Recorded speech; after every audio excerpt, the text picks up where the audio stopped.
What's up, everyone? Get ready because today we're diving deep into the incredible reality of God as our Father. A.W. Tozer once said, "What comes into your mind when you think about God is the most important thing about us." Think about that for a moment.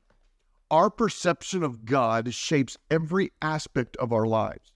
It influences our choices, beliefs, and attitudes. If we're seeking a life of righteousness through God, then it's crucial that we see Him accurately. When our perception of God is flawed, we end up pursuing a flawed lifestyle. Our earthly experiences often color our understanding of God as Father. Maybe you've faced abandonment, strict performance-based expectations, abuse or neglect from your earthly father. These experiences can skew our view of God, leaving us questioning if He'll be there for us, if we have to earn His approval, if He'll punish us, or if He truly cares about us. But here's the good news. In the midst of our flawed perceptions, God revealed His true nature through His Son, Jesus Christ. In Matthew 3:17, God speaks from heaven, declaring over Jesus, "This is my Son, whom I love. With Him I am well pleased." And get this, that affirmation comes before Jesus started His ministry, performed any miracles, fulfilled His purpose, or even faced temptation. God's love for Jesus and for us is not based on what we do or accomplish, but on His unconditional love for us. 1 John 4:16 states, "And so we know and rely on the love God has for us. God is love. Whoever lives in love lives in God, and God in them." This reminds us that God is love itself. His love for us surpasses all human understanding. It's unfailing, protecting, providing, and always available. His discipline stems from love, guiding us with care and compassion rather than punishment. Psalms 23:4 paints a beautiful picture of God's care for us as our shepherd, saying, "Even though I walk through the darkest valley, I shall fear no evil, for you are with me. Your rod and your staff, they comfort me." When you look at the rod and the staff, a shepherd carried both a staff and a rod. The staff is larger than the rod, and it has a hook at the top. It was used to pull sheep out of an area the shepherd could not go.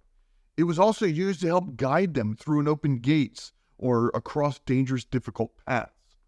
The rod is a symbol of authority, used to push and direct a path, discipline, and protect the sheep, not harm them. Just like the rod and staff a shepherd carries, the staff with its hook represents God's loving guidance, reaching out to rescue us when we are stuck in the miry pits of life's challenges or guiding us through treacherous paths.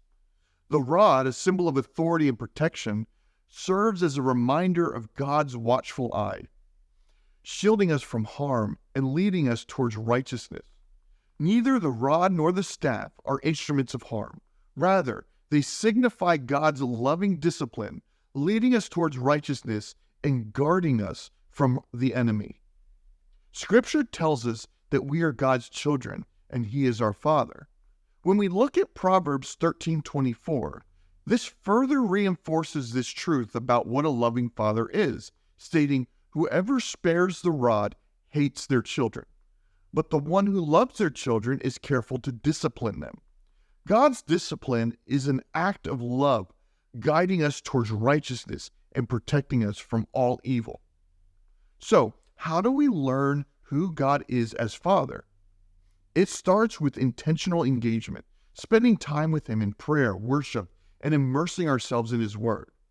Prayer opens up a direct line of communication with God, allowing us to pour out our hearts to Him, share our joys, fears, and desires, and seek His guidance and wisdom.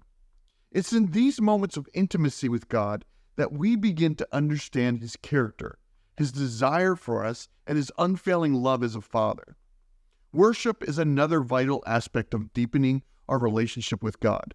Through worship, we express our reverence, adoration, and gratitude towards God for who He is and all He has done for us. It's a powerful way to connect with God on a spiritual level, allowing His presence to fill our hearts and minds and transform us from the inside out. But one of the most transformative ways To understand God as our Father is through reading and meditating on His Word.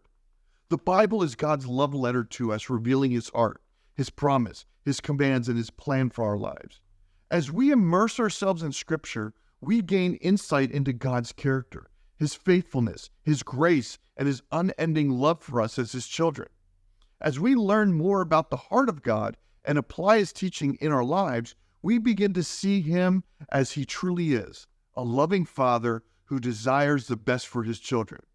And as we experience the depth of His love and grace, we are compelled to reflect that love to others. We become living testimonies of God's grace and goodness, shining His light into the world and drawing others into relationship with Him. The journey of discovering God as our Father is one of continual growth, intimacy, and transformation.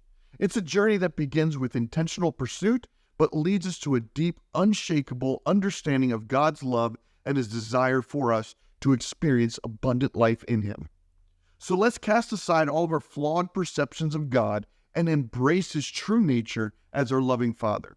Let's rest in the assurance of His unconditional love and find comfort in His guiding hand.